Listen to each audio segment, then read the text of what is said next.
Now we're live. Um, yeah, technical Sorry, difficulty. sorry, we're I starting a little late. That's all my fault. it's really not. It's really not Daisy's fault. I was connected to Bluetooth somewhere to something in the house, and so I could not hear her. That is on me. I always assume it's Substack because Substack is really glitchy and they don't care to change. Like they don't care to do anything about the problems with the app. And so I always assume it's a Substack problem rather than being like a me problem, but it was definitely a me problem today.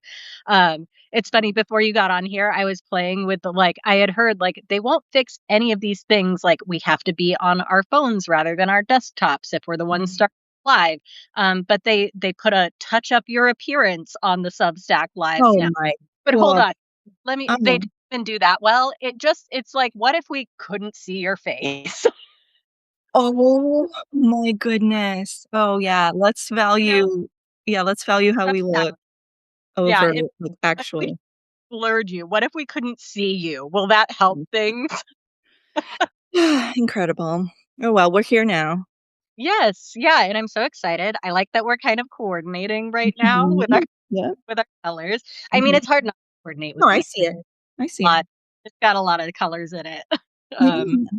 but yeah, I'm really excited that we get to talk. I know that you're at work on a book about style, and I think for me, finding like size inclusive stylists and stylists that aren't, like always pushing traditional femininity really, really important for me as an ex-evangelical, kind of finding my way into what style works for me, both as I, move away from traditional femininity, as I kind of like reclaim my sense of autonomy, and also like as I age and I gain weight and I don't try to control my body in any way. And so, having people like you is really, really helpful in that journey and has like gotten me a lot farther along the way. I think I spent like a full year just like, I'm not going to shop for anything and I'm just going to be sad about Mhm.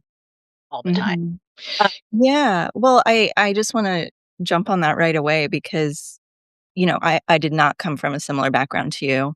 Um, I grew up amongst it. I grew up in Lower Alabama, but my family was atheist. So it made me really different, but I did not have those same restrictions. But I think one thing that I'm constantly trying to point out is that style doesn't work when you are trying to follow someone else's rules.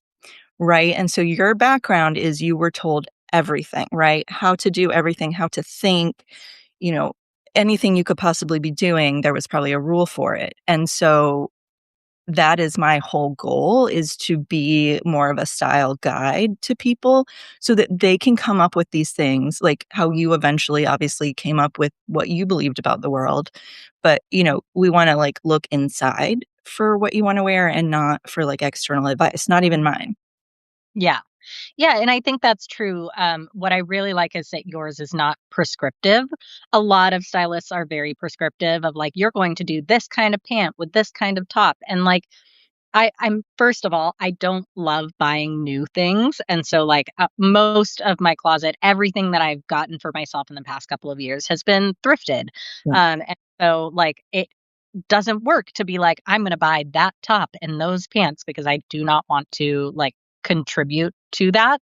Yeah. Uh, and I really like having something that I'm not going to find elsewhere.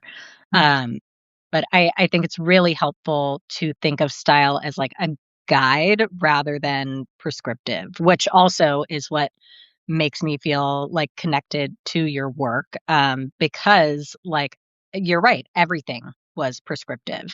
And, I guess we should do a little bit of an introduction. Like I just jumped right into it. Yeah. Um, but the reason we're talking is we both have books that kind of have some interplay. And so your book, Unflattering, is coming out next year, correct? Mhm. Uh, do you want to say a little bit of what that's going to be? Sure, yeah. So, it's really kind of taking everything from my Substack, everything that I've been doing this work in this way for 13, almost 14 years. And So the book will basically be like gathering all of that and putting it in one place. And the whole first part of the book is laying the groundwork for where those rules came from. Right. And so really connecting them with the patriarchy, with white supremacy, with, Sonia Renee Taylor's concept of the body of hierarchy, um, or the hierarchy of the body hierarchy. Okay. um, but yeah, and so that is really what it's going to explore at first, but then we do go into like a very practical kind of how-to guide in the later parts for how to discover your style without those influences, how to discover your style when it's only presented on thin white bodies, how to explore that, how to go shopping for it. Big, big piece of secondhand and ethical shopping because that's also important to me. Yeah, and just kind of pulling it all together. So that's what my book is about. How about you?